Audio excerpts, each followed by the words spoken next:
আসসালামু আলাইকুম রহমতুল্লাহি ওয়া বারাকাতুহু। চোর ধরুন, চোরকে শায়েস্তা করুন। চোরের মাল ফেরত পেতে কী কী আমল করবেন, আজকে সব কিছু আপনাদেরকে বলে দেবো ইনশাআল্লাহ। আল্লাহ পাক রব্বুল আলামিন পবিত্র কালামুল্লাহ শরীফের মধ্যে ৬৬৬৬ খানা আয়াত নাজিল করে দিয়েছেন। এর মধ্যে একখানা আয়াত আছে, এই আয়াতে কারিমা যদি কেউ ১,১৫,০০০ মতান্তরে ১,৩০,০০০ বার যদি কেউ পড়ে, তাহলে যে ব্যক্তি চুরি করেছে সেই ব্যক্তির গলা দিয়ে নাক দিয়ে রক্ত বের হবে। যদি সে না দেয় তাহলে অবশ্যই অসুস্থ হয়ে যাবে। তো আসুন আমরা এই আমলগুলো কীভাবে করব একটু জেনে নিই। কোনভাবে কোন মাধ্যমে করব এটাও বলে দেব।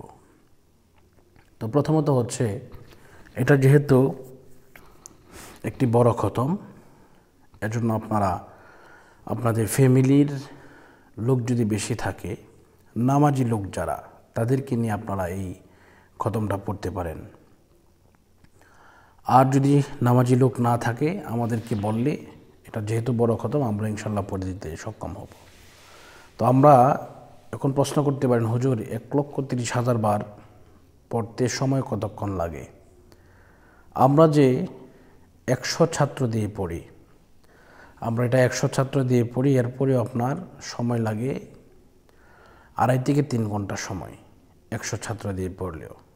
তো এটা পড়ার নিয়ম হচ্ছে এই, প্রথমত উজু করবেন। উজু করার পরে বিসমিল্লাহ সহ সূরা ফাতিহা একবার, বিসমিল্লাহ সহ সূরা ইখলাস ৩ বার, কয়েকবার দুরূদ শরীফ পাঠ করার পরে আপনি পড়বেন লা ইলাহা ইল্লা আনতা সুবহানাকা ইন্নী কুনতু মিনাজ জালিমিন। এটা আপনি পড়বেন। তো এটা যখন ১০০ বার হয়ে যাবে, তখন পড়তে হবে ফাস্তাজাবনা লাহু ওয়া নাজ্জায়নাহু মিনাল গাম্মি ওয়া কাযালিকা নুনজিল মুমিনিন। আপনি এভাবে এই দোয়াগুলো পড়বেন, দেখবেন ইনশাআল্লাহ আল্লাহ পাক রব্বুল আলামিন আপনার মাল যে চুরি করেছে তার শাস্তি শুরু হয়ে যাবে এবং সে আপনার মাল, আপনার সম্পদ দিতে বাধ্য হবে।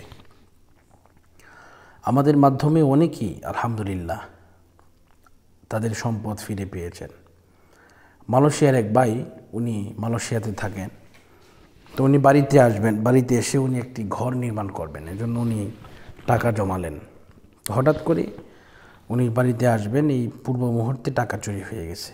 তো আলহামদুলিল্লাহ আমাদের মাধ্যমে খতম পড়িয়ে উনি টাকা উদ্ধার করেছেন, টাকা পেয়েছেন। তো এটা আমাদের কোনো পাওয়ার না, এটা হচ্ছে আমরা ওসিলা সম্পূর্ণ, দেওয়ার মালিক হচ্ছে আল্লাহ।